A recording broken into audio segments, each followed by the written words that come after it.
រឿងនេះគឺជារឿងរបស់ប្អូនស្រីម្នាក់អាយុ19ឆ្នាំគឺ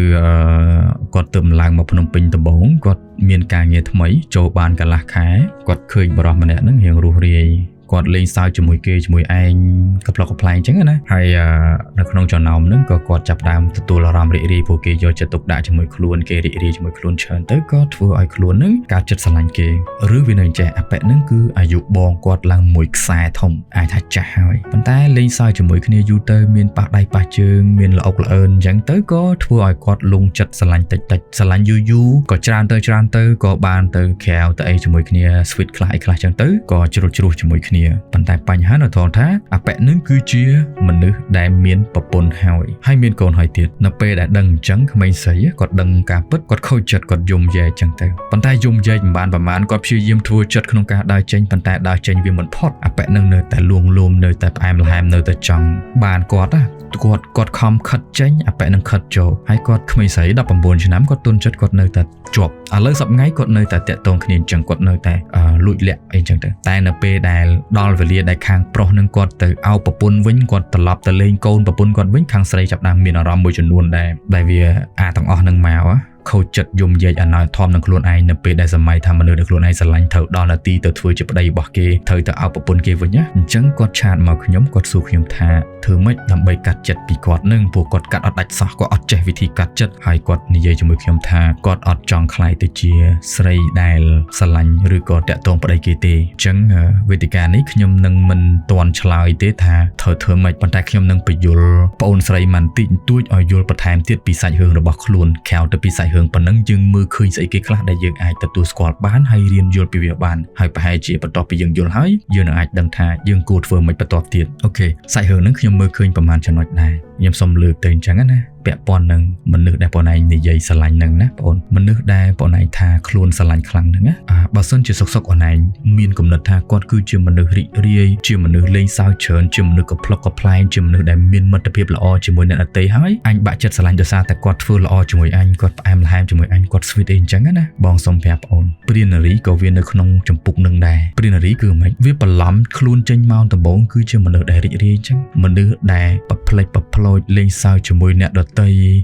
វាធ្វើឡើងគេមើលអត់ដឹងគេស្មានតែវាជាមនុស្សរីករាយមែនណាប៉ុន្តែទាំងអស់ហ្នឹងវាគ្រាន់តែជាចេតនាវាធ្វើឲ្យគេមើលឃើញអញ្ចឹងពីមួយថ្ងៃទៅមួយថ្ងៃងើបមកវាដឹងថាអញត្រូវលេងសើចជាមួយអ្នកនេះអញត្រូវសប្បាយជាមួយអ្នកនេះអញចេះអញចុះអញ្ចឹងវានឹងផ្គុំរូបភាពមួយចំនួនឲ្យអ្នកជឿថាវាគឺជាមនុស្សដ៏គួរឲ្យស្រឡាញ់ជាមនុស្សដែលរីករាយមានមិត្តភាពល្អជាមួយអ្នកដទៃហើយបញ្ហាវាដឹងថាទាំងអស់ហ្នឹងរូបភាពទាំងអស់ហ្នឹងវាអាចជាចំណុចខ្សោយរបស់ក្មេងស្រីដូចឯងអញ្ចឹងដែលអត់ដែលស្គាល់ស្អីទៅស្នេហានៅពេលដែលគេចាប់ផ្ដើមធ្វើអំពើល្អជាមួយខ្លួនរីករាយជាមួយខ្លួនមកសតុះប៉ុន្តែចាប់ផ្ដើមមានអារម្មណ៍ថាហេមនុស្សនេះធ្វើអំពើល្អជាមនុស្សគួរឲ្យសប្បាយជាមនុស្សដែលរីករាយជាមួយអ្នកដទៃចាប់ដើមមានអារម្មណ៍ល្អបញ្ហានៅត្រង់ថានៅពេលដែលបងឯងចាប់ដើមមានអារម្មណ៍ល្អបងឯងច្រឡំថាមនុស្សនឹងគឺជាមនុស្សល្អនៅពេលបងឯងច្រឡំថាមនុស្សនឹងល្អបងឯងច្រឡំស្រឡាញ់វាបូកដកគុណចែកស្មើនឹងថាបងឯងកំពុងតែស្រឡាញ់មនុស្សម្នាក់ដែលបងឯងស្មានថាជាមនុស្សល្អទៅចាំនឹងគឺវាអញ្ចឹងហើយមនុស្សដែលបងឯងស្រឡាញ់មិនមែនជាមនុស្សល្អទេមនុស្សដែលអណៃស្រឡាញ់គ្រាន់តែជាមនុស្សដែលមានសមត្ថភាពធ្វើអណៃសប្បាយធ្វើអណៃពេញចិត្តធ្វើអណៃរីករាយហើយធ្វើអណៃកើតអារម្មណ៍ស្រស់ស្រាយទៅអណៃស្រឡាញ់គាត់ប៉ុន្តែបងប្រាប់ថាមនុស្សអាក្រក់ឧបមាថាបងគឺជាមនុស្សអាក្រក់បងក៏មានសមត្ថភាពអាចធ្វើអណៃរីករាយបងក៏មានសមត្ថភាពធ្វើអណៃសប្បាយដែរហើយអណៃអាចច្រឡំស្រឡាញ់បងដូចគ្នាទាំងដែលក៏ពិតទៅបងគឺជាមនុស្សអត់ល្អទីអានេះបងគ្រាន់តែជាឧទាហរណ៍ឃើញទេអណៃត្រូវរៀនទទួលស្គាល់ការពិតថាមនុស្សដែលខ្លួនឯងស្រឡាញ់អាចជាមនុស្សដែលមិនល្អប៉ុន្តែចៃដន្យអនឡាញកំពុងតែរស់នៅក្នុងសង្គមមួយដែលគេកំពុងតែបង្រៀនគ្នាទៅវិញទៅមកឲ្យជឿឲ្យមានជំនឿថាយើងគួរតែឬក៏យើងត្រូវតែរត់តាមមនុស្សដែលយើងស្រឡាញ់បើសិនជាយើងជួបមនុស្សដែលយើងស្រឡាញ់ហើយយើងត្រូវតែប្រឹងអោបកសោបគាត់អញ្ចឹងបើសិនជាសម័យថាយើងច្រឡំស្រឡាញ់មនុស្សអាក្រក់ហើយយើងអត់ដែលខ្វល់ថាគេអាក្រក់ល្អប៉ុណ្ណាទេប៉ុន្តែយើងខំប្រឹងតាមស្រឡាញ់គេទៅអោបកសោបគេឃើញទេអូនឯងកំពុងតែអោបកសោបមនុស្សអាក្រក់អញ្ចឹងអានឹងវាជាបញ្ហាខ្លួនឯងហើយបើសិនជាសួរថាតើគាត់អាក្រក់នៅចំណុចណាខ្លះទាំងអស់ហ្នឹង មានប្រពន្ធហើយកុហកអនឯងឬមិនបានកុហកក៏ដោយកុហកហើយនឹងមិនប្រាប់ការពិតវាដូចតែគ្នាទេអ្នកខ្លះថាខ្ញុំមិនដែរកុហកណាខ្ញុំគ្រាន់តែវាមិនខ្ញុំមិនបានប្រាប់ទាំងអស់គាត់ដែរប្រាប់ថាគាត់មានប្រពន្ធឬក៏អត់ទេកុហកហើយលាក់ដូចគ្នា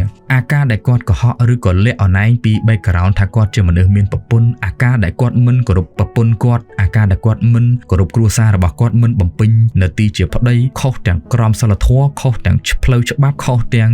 គុណធម៌ជាមួយគ្រួសារទៅវិញទៅមកសុជីវធម៌នៃការរស់នៅក៏អត់មានទៀតរឿងប៉ះពាល់ដៃជើងនឹងឃើញទេមានមូលហេតុច្រើនណាស់ដែលបងបូកដកគុណចែកទៅស្មើន័យថាប៉ែនឹងមិនមែនជាមនុស្សល្អទេអញ្ចឹងអនឯងច្រឡាញ់គាត់អនឯងច្រឡំថាគាត់ជាមនុស្សល្អហើយអាហ្នឹងឯងនៅពេលអនឯងច្រឡំជឿថាគាត់ជាមនុស្សល្អហ្នឹងហើយបានជាអនឯងពិបាកក្នុងការកាត់ចិត្តចេញពីគាត់ទៅវិញកុំស្មានថាគាត់ជាមនុស្សល្អដាក់ចិត្តស្អប់គាត់ទៅយល់ទេមនុស្សល្អគេអត់ដែលផ្ដើមស្នេហាមកក៏ហក់អនឯងថាអត់ដែលមានគ្រួសារអញ្ចឹងទេយ៉ាងហោចណាស់បើសិនជាគាត់ជាមនុស្សល្អទោះបីគាត់មកមានស្នេហាជាមួយអនឯងក៏ដោយវិនាទីដំបូងគឺគាត់អត់បើកក្បាលមកជាមួយនឹងការលាក់លៀមអញ្ចឹងទេគាត់នឹងប្រាប់អនឯងហ្មងសារភាពថាអូនេះគឺជាប្រវត្តិបងគឺជាមនុស្សដែលកំពុងតែមានប្រពន្ធសពថ្ងៃបងអត់ស្រឡាញ់ឬក៏អស់ចិត្តស្រឡាញ់ជាមួយគ្រួសារបងហើយបងកំពុងតែព្យាយាមផ្ដាច់ខ្លួនចេញពីគ្រួសារបងពេលដែលបងផ្ដាច់ខ្លួនអស់តើអនឯងអាចពេញចិត្តស្រឡាញ់បងដែរឬក៏អត់ពួកបងកំពុងតែស្រឡាញ់អនឯងអីចឹងអានឹងចាំនិយាយថាជាមនុស្សល្អពោះទី1មានការទទួលស្គាល់ទី2មានភាពស្មោះត្រង់ទី3បង្ហាញពីគោលដៅច្បាស់លាស់ក្នុងការកាត់ផ្ដាច់សម្ព័ន្ធភាពជាមួយអ្នកមុនយ៉ាងហោចណាស់គឺមានភាពស្មោះត្រង់នៅនឹងអានឹងយើងអាចហៅថាជាមនុស្សល្អបានប៉ុន្តែបើសិនជាបើកក្បាលស្នេហាដំបូងគាត់និយាយថាបងមិនមែនជាមនុស្សចេះកុហកអនឯងទេហើយអនឯងជឿថាគាត់ជាមនុស្សអត់ចេះកុហកដែរចុះបើភាសាដែលគាត់និយាយថាបងអត់ចេះកុហកអនឯងគឺជាភាសាកុហកទី1បំផុតដែលគាត់ធ្វើចំពោះអនឯងគិតមិនវិញអញ្ចឹងបងចង់បញ្យល់អនឯងថាអេយ៉ាបត់ប្រចាំថ្ងៃវិជ្ជាជីវៈរស់នៅប្រចាំថ្ងៃបងអាចបន្លំអនឯងបានអ្នកដទៃអាចបន្លំអនឯងបានបើសិនជាអនឯងស្រឡាញ់ចំមនុស្សដែលមានអេយ៉ាបត់ល្អសកម្មភាពល្អអនឯងត្រូវយល់ពួកគាត់មិនមែនអត់មានចំណុចខ្សោយទេពួកគាត់ក៏មិនមែនជាមនុស្សល្អ 100% ដែរអញ្ចឹងបើសិនជាអនឯងសួរបងថាត្រូវធ្វើម៉េចទី1អនឯងត្រូវរៀនទទួលស្គាល់ការពិតថាមនុស្សដែលអនឯងស្រឡាញ់មិនមែនជាមនុស្សល្អទេអញ្ចឹងណាអនឯងស្រឡាញ់គាត់បងជឿថាអនឯងស្រឡាញ់គាត់ហើយវាអាចពិបាកក្នុងការកាត់ចិត្តប៉ុន្តែមូលហេតុដែលអនឯងពិបាកកាត់ចិត្តដោយសារតែអនឯងច្រឡំថាមនុស្សដែលអនឯងស្រឡាញ់គឺជាមនុស្សល្អយល់ទេព្រោះវាគ្មាននរណាទៅស្រឡាញ់មនុស្សអាក្រក់ទេទើបអនឯងពិបាកក្នុងការដកចិត្តស្រឡាញ់មនុស្សល្អតែកាលណាខួរក្បាលអនឯងនៅតែជឿថាប៉ែនឹងគឺជាមនុស្សល្អប៉ែនឹងធ្វើល្អជាមួយអញអញ្ចឹងអនឯងអត់ដែលមានលទ្ធភាពទៅកាត់ចិត្តផ្ដាច់ឈប់ស្រឡាញ់ពីប៉ែនឹងទេហើយអនឯងមិនមែនជាជំរឿនទី1ទេអនឯងគ្រាន់តែជាមនុស្សដែលគាត់អាចប្រឡប់បានមនុស្សដែលគាត់អាចបោកបានធ្វើជាទំនាប់ទី2ដែលគាត់ប្រើនៅពេលដែលគាត់ចិនណាយនឹងការរស់នៅជាមួយប្រពន្ធយល់ទេអញ្ចឹងបងចង់សួរអនឯងថាអនឯងចង់បំផ្លាញខ្លួនឯងតាមរយៈបដ ாய் ឲ្យខ្លួនឯងកើតទុកសង្វេគនឹងទៀតឬក៏អត់វាជាជំរឿនអនឯងអញ្ចឹងបើអនឯងសួរបងថាធ្វើម៉េចកាត់ចិត្តដាច់បងសួរអនឯងថាចង់បំផ្លាញខ្លួនឯងឬក៏អត់ដែលទៅស្រឡាញ់អាមនុស្សឈួតអញ្ចឹងបើសិនជាអនឯងឆ្លើយចង់អនឯងដឹងចម្លើយបន្ទាប់ធ្វើមិនចេះអញ្ចឹងបងណែនាំដើរចេញទៅពីមនុស្សអាក្រក់ហ្នឹងដើរចេញអត់មានដើរចេញប៉ំយឺតមួយអីទេដើរចេញឲ្យឆាប់រស់ហើយប្លុកបិទលេខអាចធ្វើបាន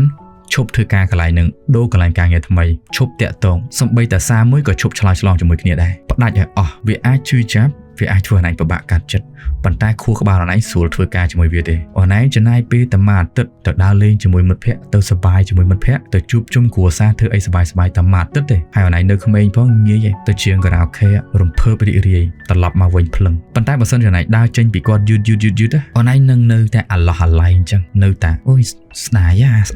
ដើរចេញហ្មងបើអនឯងចង់ស្គមឈប់ចូលជាក្រានបាយរឿងវាមានតែប៉ុណ្្នឹងបើអនឯងចង់ដាច់ចិត្តអនឯងកាត់ចិត្តវាអត់មានខ្ញុំចង់ដាច់ចិត្តខ្ញុំចង់ចិត្តបន្ថែមទៀតសិនអត់មានទេបើអនឯងមិនចង់ចិត្តទុនទេអនឯងលេបថ្នាំចិត្តរឹងរឿងវាមានតែប៉ុណ្្នឹងវាអត់មានអីលើសនឹងទេបើចង់កាត់ចិត្ត